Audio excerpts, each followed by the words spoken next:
This is the Superstar Diaries podcast. Welcome to Superstar Diaries. We're with the man, the myth, the legend, James Hayartha, the founder of Bounce Empire.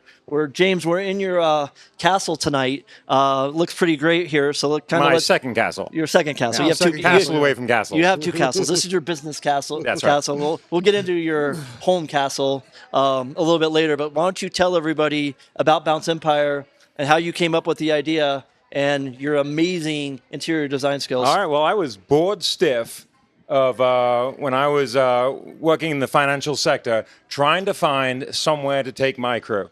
You know, it would be... Who's your crew? My last company. I had about 300 employees, and it was like, over 20 years, we'd try and go do whatever fun stuff everyone wants to go do, go to the golfing places, the bowling places, and all that kind of stuff. And it's like, I never found a place that everybody wanted to go to. It was always one or the other, or eventually it was nothing. We started even going to like outdoor, like, just parks and just doing sack races and foot races, like field day. Yeah. And I was like, I was always at a loss. And I was like, there must be a design out there that every single walk of life wants to go to at one time. So, voila, here's Bounce Empire. Hopefully something for everybody. So let's talk about it. So right now we're in the rubbish bar, which is you can't do any of this without an amazing bar and lounge, because people like you, that's where you want to be. You can't bounce without alcohol. No, you can't bounce without alcohol. I was very worried in the beginning, very worried that like, is alcohol and bouncing all over the inflatables, is that going to mix, or am I just going to be like cleaning up vomit, from this point on?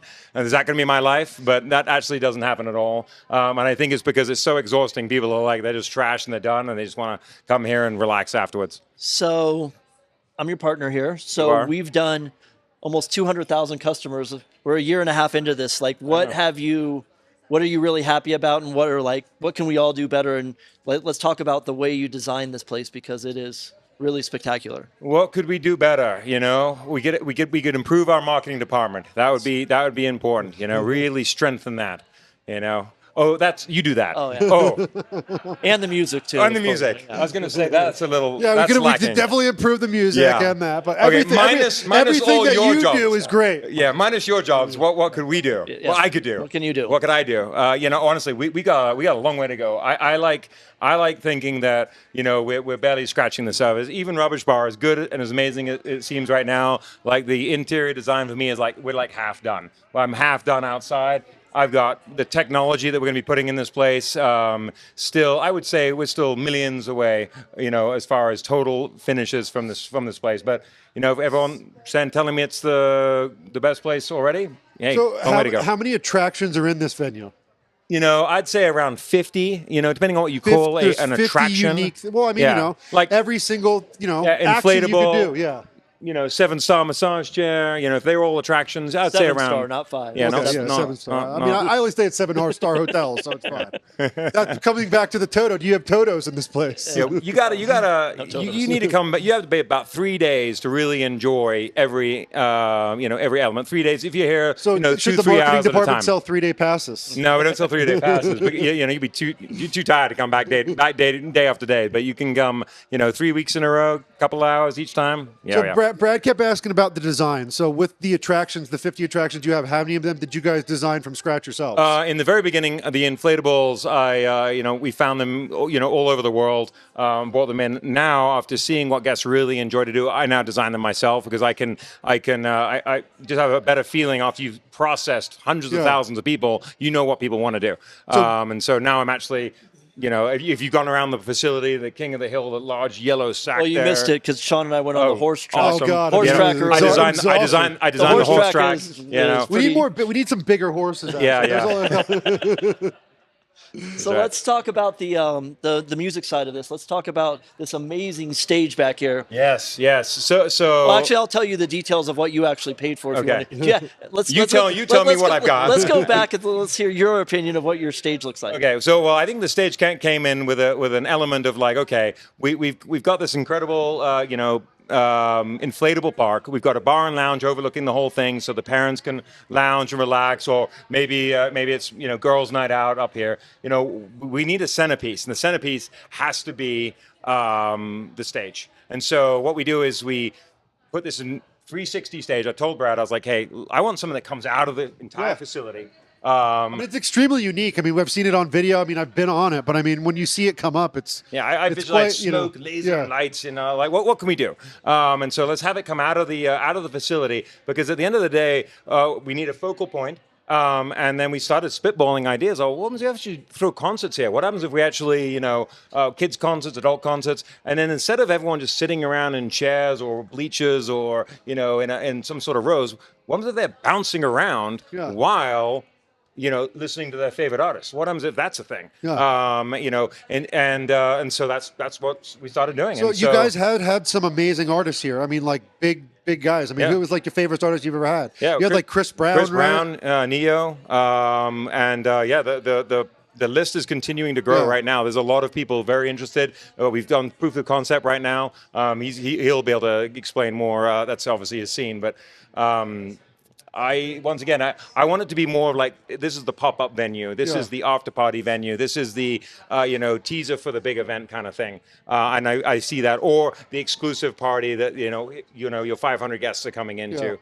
Have you had things where companies come in and just rent your whole venue? Yeah, all absolutely. For once? Corporate is obviously, that's why I did this to begin with, is because my company couldn't find a place to go that everyone wanted to enjoy. So that was what the entire thing was designed for. And having 300 employees, I'm in a situation where you've got everybody. You've got your athletes. You've got your people who just want to veg out. You got people who just want to drink. You got your people who want to do team activities. So how do you have a place that can hit every single one of those elements?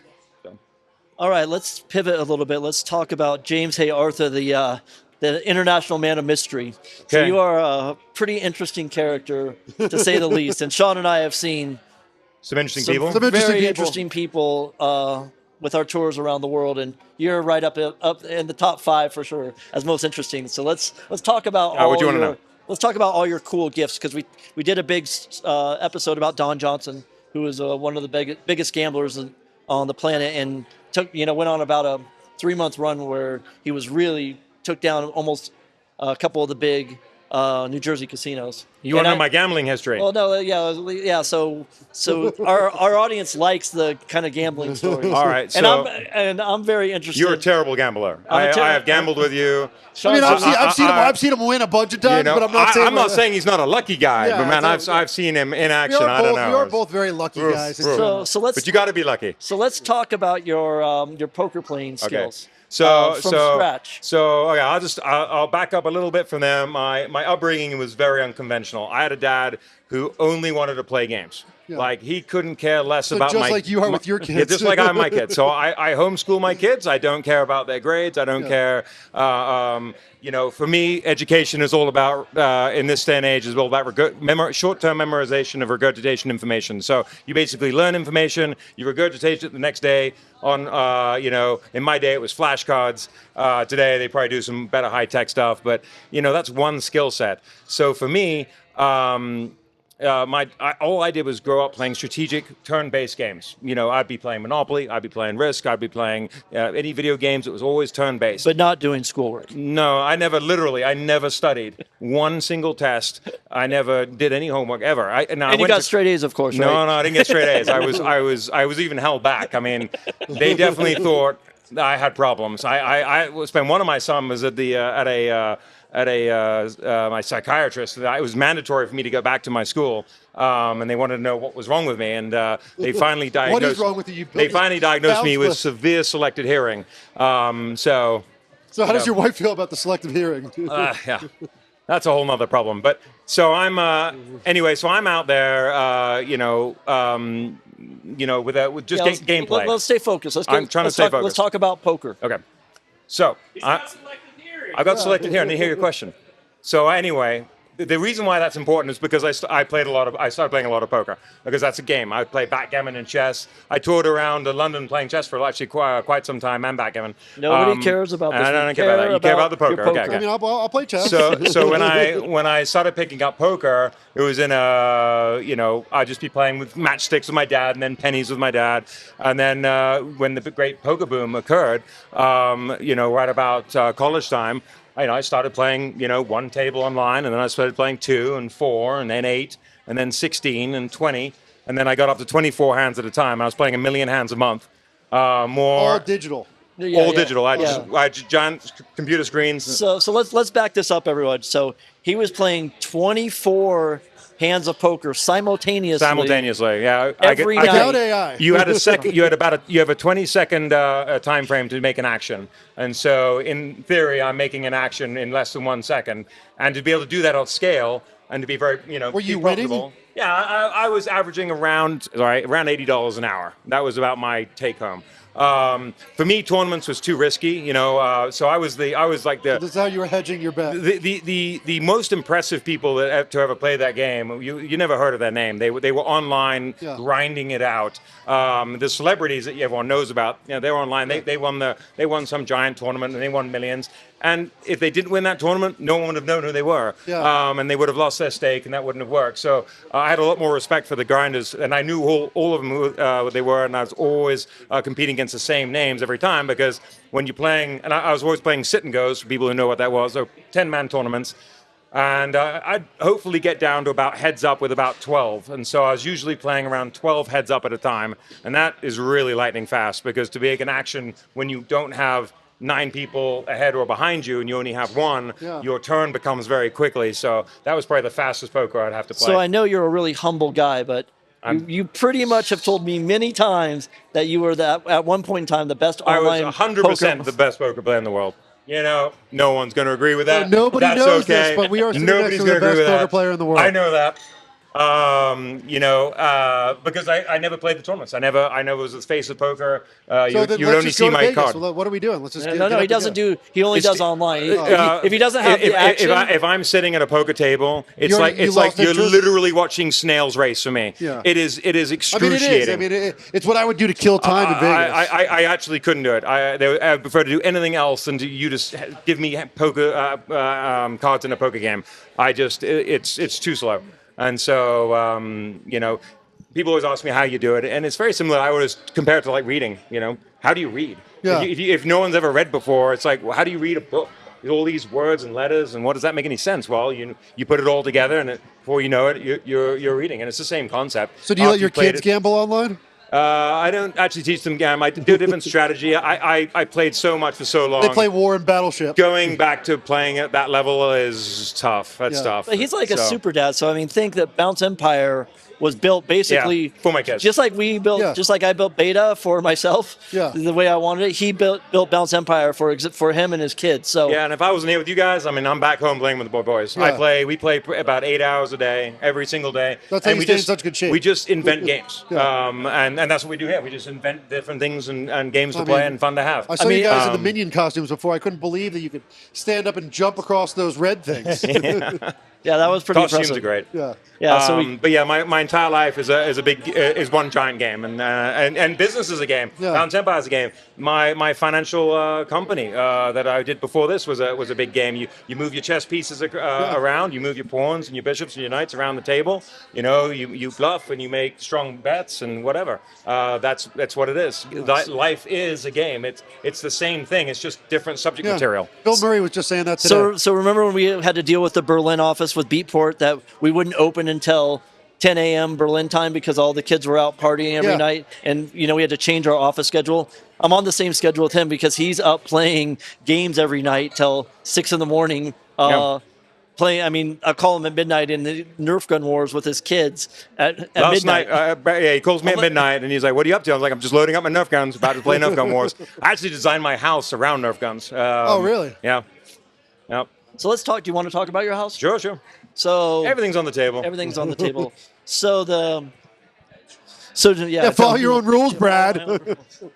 So James has one of the most interesting houses in Colorado. I don't want to spill the beans, but why don't you tell the audience? I mean, we had a really epic Christmas party this year. Yeah, we did. Some pretty big high rollers got to come. Got the special invite from Shawn. You weren't even there. Yeah, I was out of town. But the movers and shakers from Denver were there. But James, why don't you talk about the brilliance of your house, because it's even more spectacular than Bounce Empire, which is you guys did on a tour around this place, right? Already on the. We're going to go on a tour. We're about to go. Well, when you go on this tour, and this place is enormous, right? You got 50 attractions. We've got bars. We got 3 theaters. We've got everything's mega supersized, and this building is enormous, 50,000 square feet. Just remember that this entire facility fits inside my house with another mega mansion that you can add to it as well.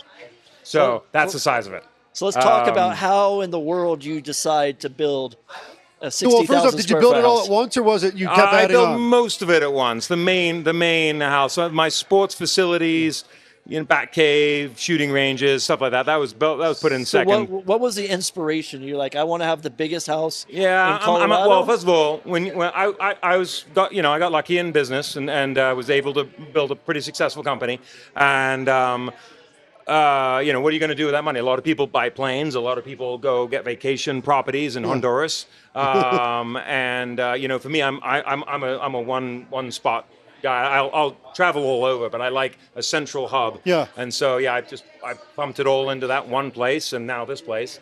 And so I wanted to have something that was just incredibly fun for my boys. And so we're a very tight-knit family, and I wanted to put every single possible sport and game that is possibly conceived into one.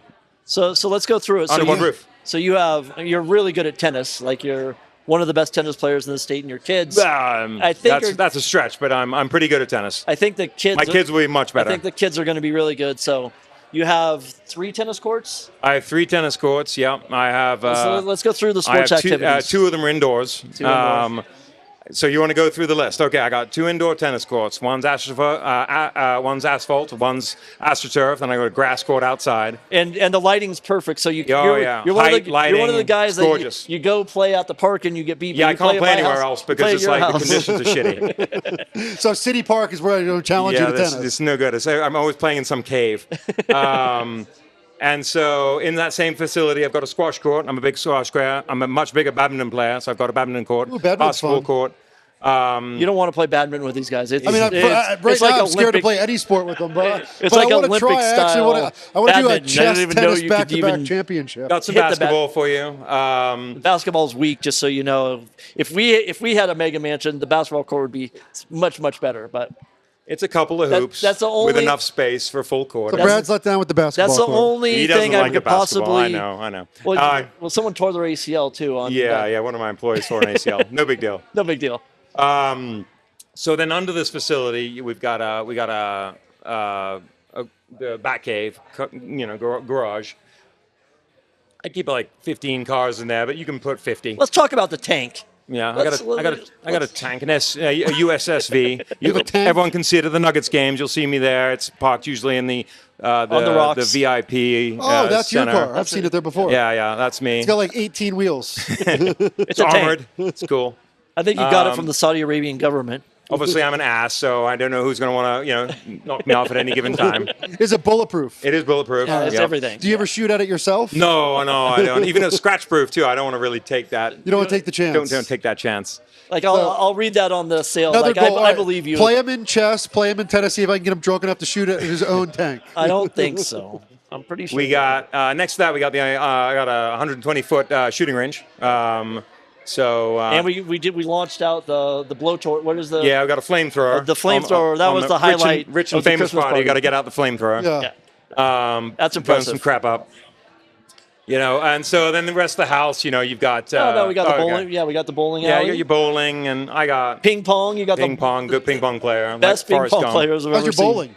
I mean, Sean, that's one of my weakest sports, I would say, and I'm putting up like my wife's a good bowler. I'm putting up like a 150. It's not. I could take you in bowling. It's not overly impressive. So Sean, I'm like a good ping pong player. Yeah. I lost to his 10-year-old playing ping pong. Yeah. And I'm good. He would always make me play ping pong with him at the Standard in LA and Hollywood. Yeah, I don't know where this idea of you. I don't know where that. You're a terrible ping pong player, but that's all right. In our world, he thinks he's good at a lot of things, like gambling. He's good at basketball. He really is. He used to be good at basketball.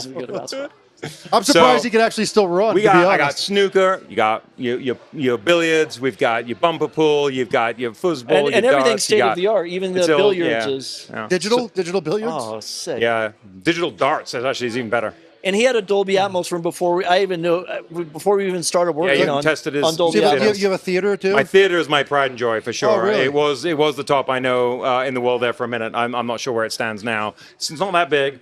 But it's all pretty much all speakers. It's a 24 speaker system. But you really did build this because you don't have people over. It's No. not like you show off with this house. I- This is, I mean, before the Christmas party, I don't think I knew one person besides Brad that had ever been there. Yeah. So I mean, if you it wasn't built for Bounce, this if it wasn't for Bounce, I wouldn't have brought anyone there Yeah. for sure. It was a So business you decision. not. It was a literally business built this decision. just for I was your like, family. look, I will let Yeah. you come to my house, but you have to go to Bounce first. So Yeah. that was kind of how that goes.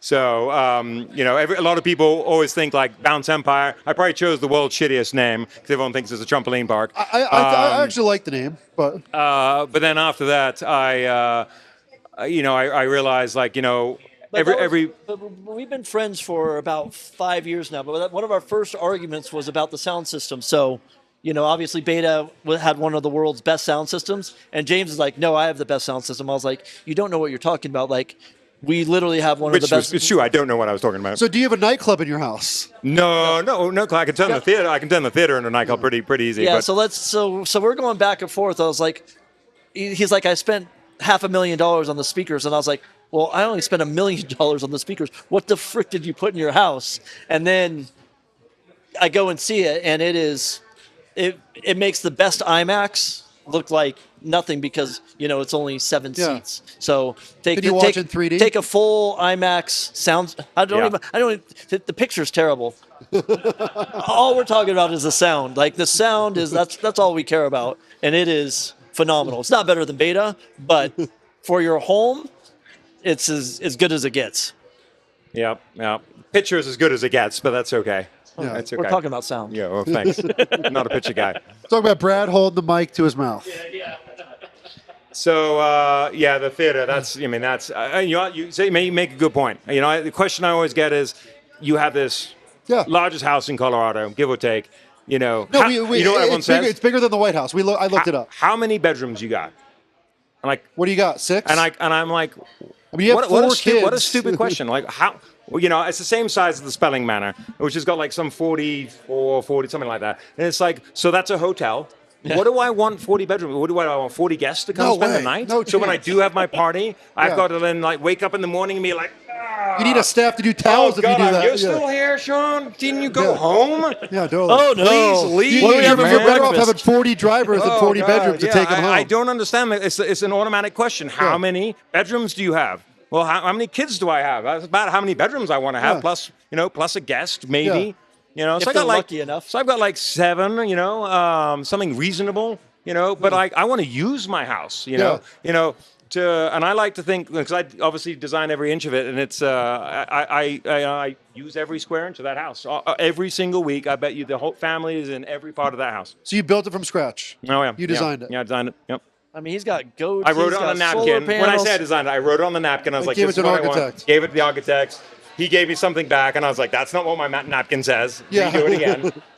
We did So that. it's like working with Brad. We did that for like 2 years, and then eventually it was my version of the napkin.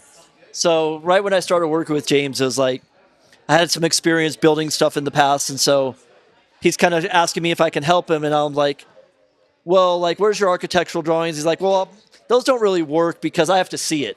And it was probably when I did my very first tour here. My first thing I said was, walk into this building and like, where was James back in the late 90s when we were throwing our raves? Like, this is exactly what we wanted. And he's crazy enough that he would have been absolutely, we're getting kicked out, never invited back, where this place, it was perfect. So one of the first days I'm here, this whole glass wall that looks so beautiful is filled with drywall. Remember? Yep. And James like kind of loses it, and this is kind of my Well, first. it was a few feet of drywall, then it was glass, and I'm So like, it was open. No, well, it was like No. the first few feet were drywall, and I was like, who did that? That's Yeah. a terrible idea. And they're like, well, this is what the drawing says. He's like, see? I can't read this. Bro, I look like an architect. Obviously, we want it wall to wall, ceiling to wall glass. And I remember still when you actually that first meeting, you were like, "What's your plan?" I was like, "I don't know. I'm just gonna wing it." And you're like, "What kind of plan is that?" No, let me tell the story a little bit better. I was like, who's your GM? Don't have one. Who's your architect? Fired him. Who's your contractor? Jimmy. What are you doing for marketing? I don't know. How much does it cost? Way more than it was supposed to. I was like, well, what's your plan? He goes, wing it. And I was like, what? He's like, yeah, just gonna wing it. I was like, that's not a really good plan, Yeah, man. honestly, I never once did I look at the numbers. I never look at how many guests will I need, how will it work out, No, you were very excited about your pricing, though. You're like, I got this amazing pricing structure. Yeah, the one thing I was excited about didn't work out at all. I'm going to charge every single minute someone's here, and then everyone's just stressed the entire time they're here looking at the clock. Terrible idea. As soon as he changed the pricing, we went from like 3.5 stars to now we're at The funny thing is, it was 4.7. more cost effective in the original model, but no one can handle an hourly cost. Yeah, so. nobody wants to pay by the minute. One of my favorite comments was somebody's like, that was my personality. They were like, didn't apparently translate to anybody else. They were like, Bounce Empire is like a casino. There's no clocks in there. They don't want you to know what time it is. And I was like, actually, that's not. That was not the plan. It's all about failing a bunch of times. Yeah. Is there a clock in here?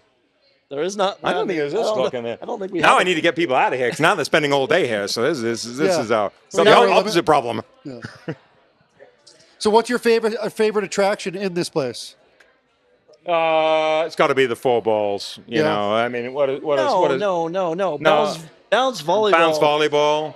I guess that is my favorite. He invented this game. I guess I think what the public's favorite. The public's favorite is the 4 balls. My favorite is bounce volleyball, a sport that we play at my house nonstop. It's a game that is it's phenomenal. I'm trying to get him on there tonight. It's a version play of bounce volleyball. My knees can't hold up. No, I got you on the horsey track. Yeah, and so. my knee hurts.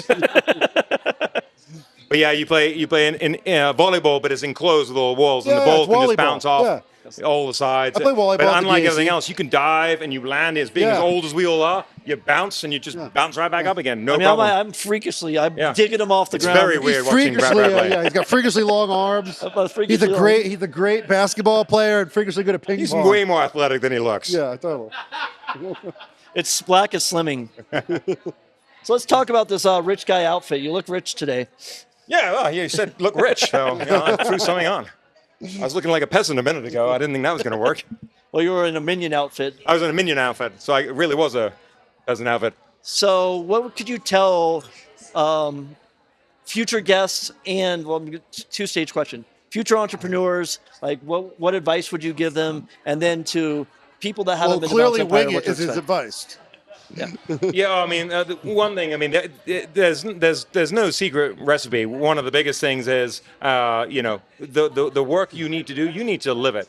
And everyone will say that same thing. You guys do that same thing. I don't just come to work at Bounce Empire. I work an 18-hour day, and I've worked an 18-hour day my whole life. And it's not necessarily, my working, because I've said I'm playing my kids a lot, but I'm always thinking about it. Yeah. It's always on your mind. I'm eating dinner, I'm in the bathroom, it doesn't matter. You're always thinking about what you need to do. You literally live your job, and no one's going to work as hard for you as you're going to do for you. So if you're not prepared to go the distance, and no one else is certainly going to do that. And that never stops. You don't ever really take a day off of that. I mean, even with my vacations, wherever I am in the world, my phone's out, and I'll take a call from any person at any time about the job. I'm a big fan of making sure that I'll do any job that I ask anyone to do. Ever. And that's true. He dressed up like a minion earlier today. Yeah, if I need to go pick up cigarette butts outside, I'm picking up cigarette butts. It doesn't bother me at all. And I'll do that my whole life. I truly think it's important. He does like it when the employees boss him around. Yeah, I do. He's actually like, if an employee says, "Hey, do this, do that." Super enjoy that. Like if you've been bossing people around your whole life, like just give me something to do. Yeah. Tell me what do you Take need? out the trash from downstairs. Yeah, I got you guys. I'm on it. I don't have to think about And that. he finds his son. He's like, "Go take the trash out." Yeah. That's a blessing, and then they know that too. So once you get your house in order, it's nice that everyone tells me what to do instead. Where can I be most useful? So what do you want a future customer that has never been to Bounce Empire? What should their expectation be? I can never oversell this place. And I mean, you can check out the reviews. You can't go wrong. I mean, I think every person that comes in, they always say, it blew my expectations away. I don't know what I was expecting, but it wasn't this. The coolest thing. I wish marketing could just, really deliver that message. They just fail every day. It's fascinating. Nobody ever here. Yeah, I mean the 200,000 customers that we said. Yeah. quite a few. It's quite a few. I Yeah. mean, I always say in how Lafayette. many people live in Lafayette? Yeah, literally. Like 11,000? 30,000, yeah. Yeah. I mean, maybe they've all been I here shouldn't have picked the since, smallest city in the country, but, but I figured if we could do it here, it's a destination location. Yeah. It's not designed to be your local stop off. You can put one of these downtown in my building, probably. So one of my favorite stories is I was like, hey, like all the big entertainment places like Elitch's and Waterworld and Top Golf and all these things are in like really, really high traffic locations. And Top Golf, is dressed. It looks like a spaceship, and so hundreds of thousands of cars drive by it every day, and so they kind of know what it is. And his answer to me was, before I saw it, he's like, oh yeah, I'm on a busy street. I was like, I didn't really think about it because he said, and I'm like, one of my character flaws is when somebody tells me something, I believe it. It took me about 6 months to realize, like, this isn't a busy street. No, yeah. There's nobody that drives by. So then I changed my tactics on why I chose a spot, and I decided if it's not good here, it's a destination. It's not good here. It's a destination, and if I can't do it here, then I shouldn't do it. I shouldn't have the place in the first place. Because I mean, I like this model. This model should expand everywhere. I mean, it's the right fit for everybody. Yeah, for sure. So, and that shouldn't matter if you're on a busy road. Let me take a look at Waterworld. Where's Waterworld? What's the address of Waterworld? I have no idea. 106th Street, it's somewhere over there, and it's past the Boondocks. Yeah, and it's but everyone goes there because it's awesome. And so I love Waterworld. Yeah. Especially in the summertime, if it's good Waterworld. enough, the location shouldn't matter. If the location is absolutely vital, then that's baked into your business model. Yes. For me, it shouldn't need to be. I need people to travel here from out of state, all over the state, and therefore it doesn't matter what town or what city you're in. And that's now I've concluded. That sounds more intelligent than my original statement. So I've switched. Yeah, we usually get better as we go through that. I'm pivoting on that sales pitch now. All right, is there anything else you want to talk about? So I just wanted to say, like, this is the first remote podcast that we've done for Superstar Diaries. So thank you for allowing us to be in your amazing venue. I appreciate it. This is something we want to do to highlight venues and people that we love in the city. So we're going to continue to expand on that. I know that Wiggs is very excited to be shooting on location with our whole new podcast setup. As you can see it all here. Setup. Yeah. Yeah, mobile. Well, we are fully remote. I mean, we can pick that thing up and run around. Yeah. Thanks. Do you have a podcast in your house? When you come over here and do one, we will. This is the Superstar Diaries podcast. Like and subscribe.